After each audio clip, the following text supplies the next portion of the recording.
Un hommage poignant.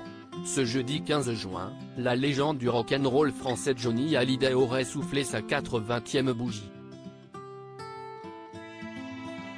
Pour célébrer l'anniversaire du taulier, Anne-Elisabeth Lemoine a reçu son ami, Jean Reno, dans l'émission de France 5, C'est à vous.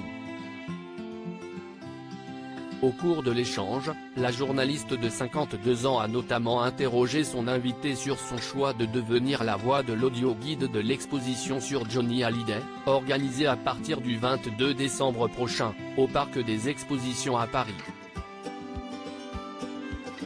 C'est vous qui allez nous raconter le parcours de Johnny depuis le square de la Trinité jusqu'au Stade de France, en passant par les routes mythiques du Midwest américain. Qu'est-ce que ça a suscité chez vous de raconter l'histoire de cet ami que vous avez croisé un jour et que vous avez aimé instantanément, a ainsi demandé la présentatrice. Plongé dans ses souvenirs, Jean Reno n'a pas pu retenir ses larmes. Attendez, a-t-il lâché, avant de reprendre son souffle et de poursuivre, toute son amitié, tout son talent. Quand j'ai fait son parcours, à la fin, j'ai pleuré. C'était trop. Pour moi, c'était un ami, un homme généreux, un artiste, un énorme chanteur. Si le compagnon de Sofia Boruca est encore aussi bouleversé par la perte de son cher ami, c'est aussi parce qu'il continue d'accompagner sa filleule, la fille adoptive de Johnny, Jade.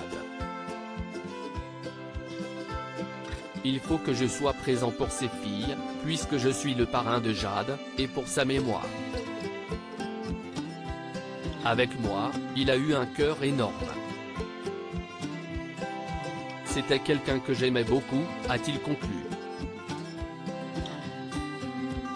Supérieur à photo, Jade et Joy se recueillent sur la tombe de Johnny à Saint-Barth avec Laetitia et leur parrain Jean Reno. Pourquoi a-t-il refusé de se mêler de la guerre d'héritage de Johnny Hallyday? Le 2 janvier dernier, Jean Reno avait déjà évoqué son amitié avec Johnny Hallyday dans les colonnes du Parisien.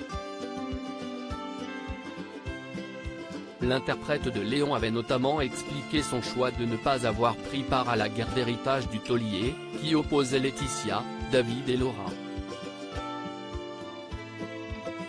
Pourquoi vouliez-vous que je fasse du bruit?